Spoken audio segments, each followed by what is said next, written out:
poorly managed ADHD can reduce a person's lifespan by up to 13 years.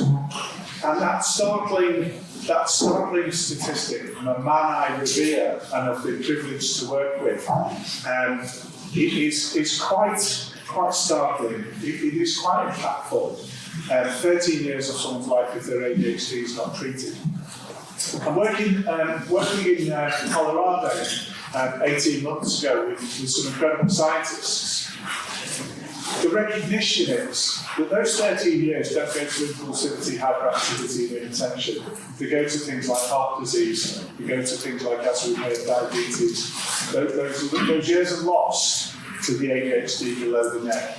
Our next speaker, Henry Tierney, is an entrepreneur, a generalist executive headhunter described as, and now runs a garden design business up in Yorkshire. Only 2 years ago was diagnosed with ADHD at the grand old age of 62. After 40 odd years, probably 60 odd years, of looking for answers to the questions about who am I and why is life so difficult. From 2015 to 2021, Henry was described as obese and is a cardiac survivor with double bypass surgery only 16 weeks ago. This is the reality of ADHD in our world. When I'm with social workers or teachers that say the child doesn't have ADHD because they don't throw the chair at the teacher or don't misbehave, or I'm with fuckwits from people from the health service who challenge that they can't afford to treat ADHD, these are the stories that matter. And I get really cross and angry and emotional when people say they can't afford to treat ADHD, because we absolutely have to treat ADHD because of what goes on below the neck. So Henry's going to talk about his background. He's extremely well qualified. He's got his own hobby graveyard in terms of he's a chartered company secretary, a certified accountant, now running a garden design business, shifting from career mentoring to mentoring within our community, within the ADHD community. And he's currently committed his thoughts and his lifetime of his ADHD journey to paper. He's going to walk from the back of the room, but give him a great big round of applause to get him here, please, Henry.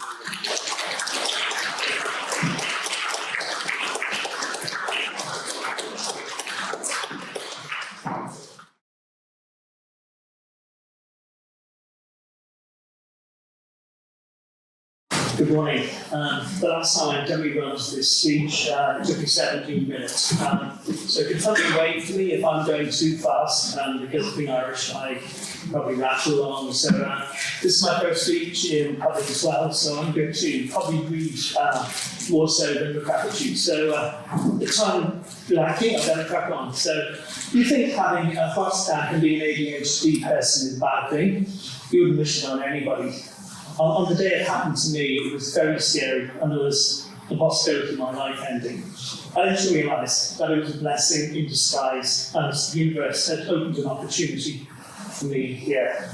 My name is Henry Tierney Jr., and my business is called Hidden Talents Europe Limited. For many years, I liked the name Hidden Talents because it mirrors my initial stage T, and it's also had this deep subconscious meaning to me.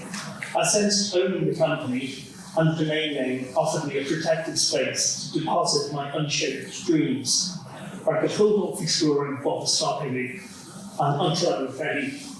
I guess this took an ADHD diagnosis and more critically a heart attack to finally get ready. So that's why I'm here now talking to you. I grew up in Dublin in the 1960s and the 70s when U2 band were free playing at the Dandelion Market in St. Stephen's Green in Dublin. And I shared my name with my dad. My dad was a very successful captain of industry and honoured by the French and Irish governments. However, I seem to be going academically in the opposite direction. So certainly when I was preparing for this talk, two things stand out for me from my pre-schooling years. One, I used to give little blue tablets to help me sleep. And two, my asthma reliever, it wasn't an inhaler in those days, was a whopping very big large tablet, and that used to be split up and given to me in raspberry jam. It was a picture thing.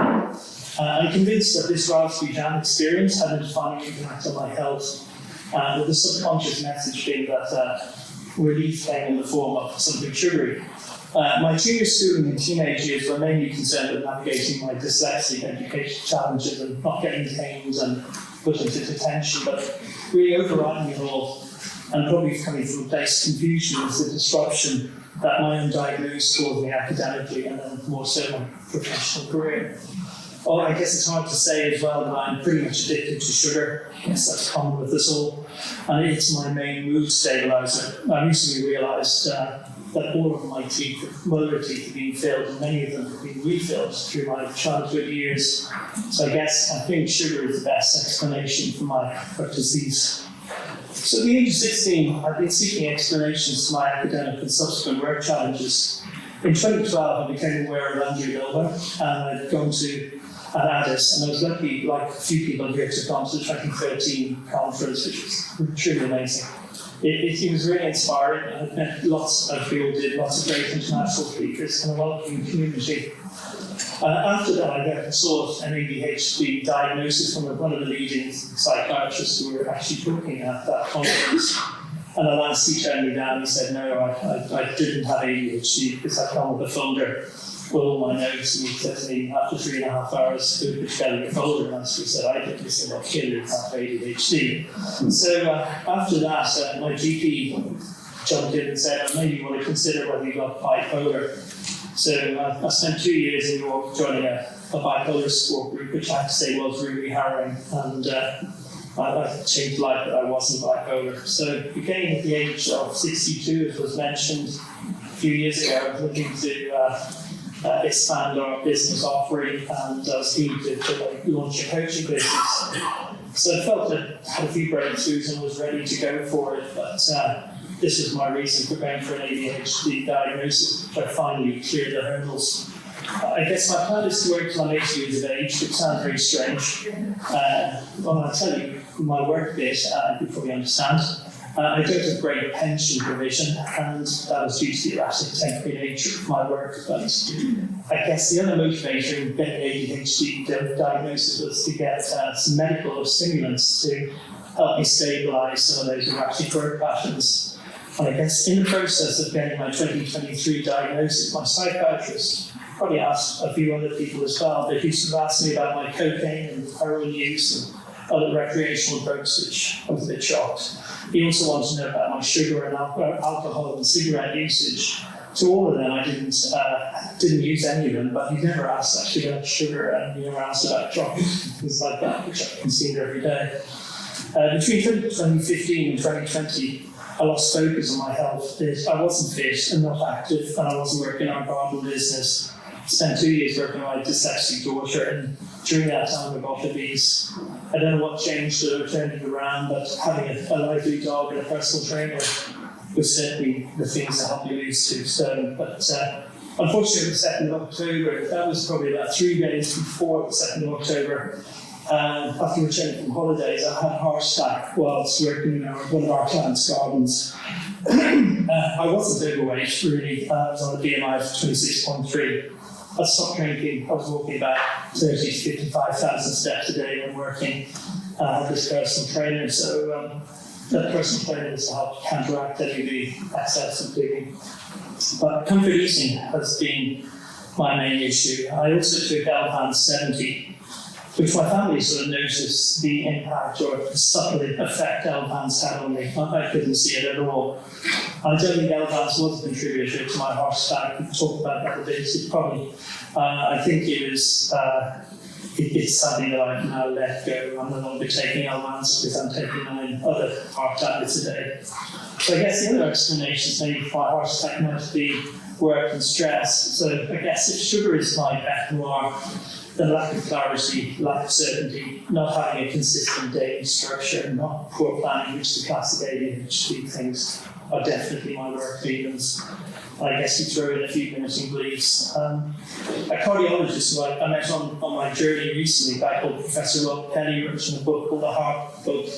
He said, limiting beliefs cause heart disease, and I still have some of those limiting beliefs. As I mentioned earlier, I've been seeking answers since the age of 16. I saw a psychiatrist at the age of 16. and then saw one of many psychologists from 18 onwards, principally to confirm to my family that I wasn't nuts, because I was convinced that they thought I was nuts. And since then, I've probably clocked up about 10 years worth of therapy, group therapy, solo therapy, life coaches, chain management, go on and on and on. So before explaining my working career, my education was harsh and disastrous. I didn't make it to university, and my first job choice was to please my parents by spending 7 years training to qualify as a professional company secretary. This then took me to London, where I used my accountancy training to work as a 10 financial analyst, worked nothing but short-term assignments on commodity houses. So I spent years and years doing that, and that became a bit of a challenge. But having qualified as a company secretary in 1987, I was informed by a career psychologist that whatever I should do, I should never consider working as a company secretary due to my very low verbal reasoning, which I guess you get from dyslexia. I then spent 2 years working for a wine retailer, Albans, who used to be considered a real superstar company in the 1990s. But I guess with almost working every weekend as a manager, it became inevitable, and we moved to York with my wife to train as a garden designer. It was the best thing we could do. And I guess I then got my first proper job as a financial recruiter aged 34. And this was a proper stress-inducing job, so I guess it's a real job. All my earlier jobs were short-term assignments where I'd been deliberately avoiding responsibility and stress, and I guess avoiding getting pension contributions. So I joined the branch of a company, Leeds, who was the oldest financial recruiter in the world in 1995, and I spent 6 years with this company. I started spectacularly by placing 3 people in my very first week. Bearing in mind the branch had no orders and no leads. And I guess it's that classic first day at work. You follow the instructions and you followed it with hyper-focus and hyper-in and did a great job. That routine day in, day out was just, I couldn't do it. So I did progress, but the issue for my wife and myself was that she used to have to come in on the weekends to help me do the filing, to do my interview notes and to do my expenses. So it was a real pain. My next job was with a firm of headhunters, and that was cool because there was lots of autonomy, and I could go after any industry or any job that was around. We had a team of occupational psychologists, and that, I guess, in my mind, made it a safe place to work. I made my fees, and in 2008, the financial crisis, the market died and the company died.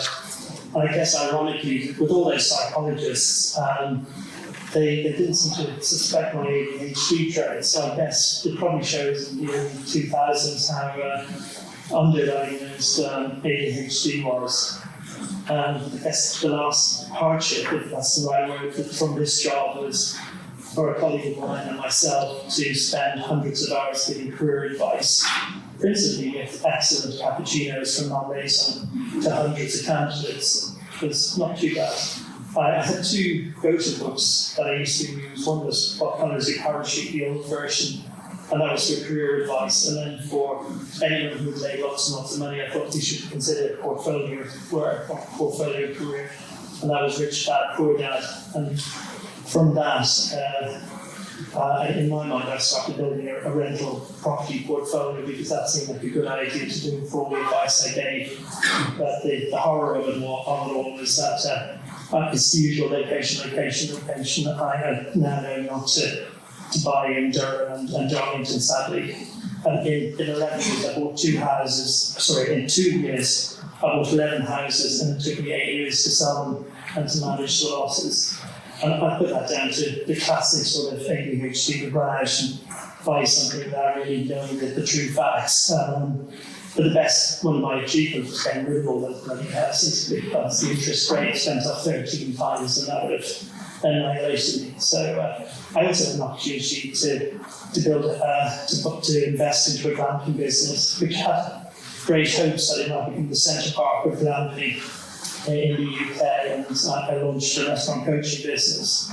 But I guess since 2020, since working with our garden design business and getting rid of that property portfolio, one of the lovely things of my job is working outside and having sunshine and some really nice people and some lovely plants.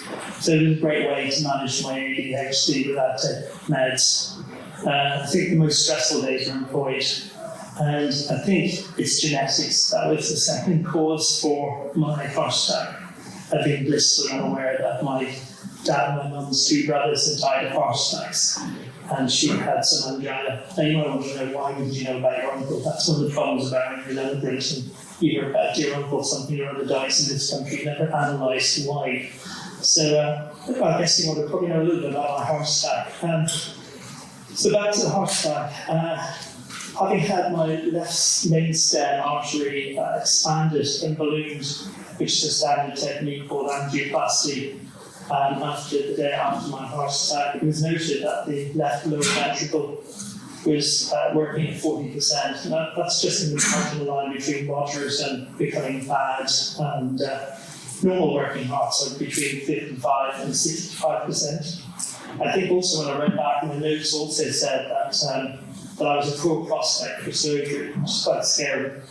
I was sent home with a cloud of uncertainty of what was going to happen to me next, as I was considered a complex case. I was needing multiple stents, probably in these, but they were considered to be too complex to deliver into the hospital that treated me. So I was told to go home and recover. A very mysterious thing when you get told you expect that for respect, that you might have some more heart attacks. So I was fortunate that the weather in Yorkshire for the middle of 6 weeks in October and November was unusually mild, so I got back to work. And part of my work was working on the client's job, so I was walking up to 30,000 steps a day and wheelbarrowing probably 3 or 4 tons of soil. And I think during that I put enough strain on my heart with the artery having now been ballooned, that I think blood was now getting back into parts of the heart that they probably hadn't been. So there was a significant improvement on my ejection fraction. So 6 weeks during that time also, my wife and I discovered that the treating hospital in York had not ordered my cardiac MRI scan, which was meant to coincide with when the balloon might start phasing out. It was designed to synchronise. So after many phone calls, I was given a free echo ultrasound, which was several weeks after my heart attack. Unfortunately, the echo team spotted that there was significant improvement and alerted the phone. And then 2 weeks later, because my heart was getting better, I ended up getting angina, and that became a big problem. So I was sort of pushed back into hospital as a critical case, and that was probably my bit of luck there as well. So the cardiologist who did the angioplasty was really excited. He was so pleased that his ballooning work had worked. And more importantly, on the day, he was really pleased to see that there was a second report that showed that there were significant improvements in my heart. So instead of being a poor prospect for surgery, I think I sort of got through to an area. So he decided he was going to champion my bypass surgery, which happened on Christmas Eve of just gone by. And my ejection fraction is now back up to 60%. So I guess all that wheelbarrow work. So I guess what a journey. It's a journey that highlighted to me some of my gifts, my hidden talents, and above all my purpose in life. And I've just needed a heart attack to release them. So my new purpose in life is helping and mentoring people up to 60 years of age who suspect that they may have ADHD to explore their creativity and best find their hidden talents. So to finish, I'd like to say thank you to the nurses and the medics who supported me, and in particular I've been dedicated this speech to 5 people: Dane Allen, Dr. Pavel Shnesco, Dawn Penfold, Dr. Tom Gaffney, and my surgeon, Professor Lubani. So that's me.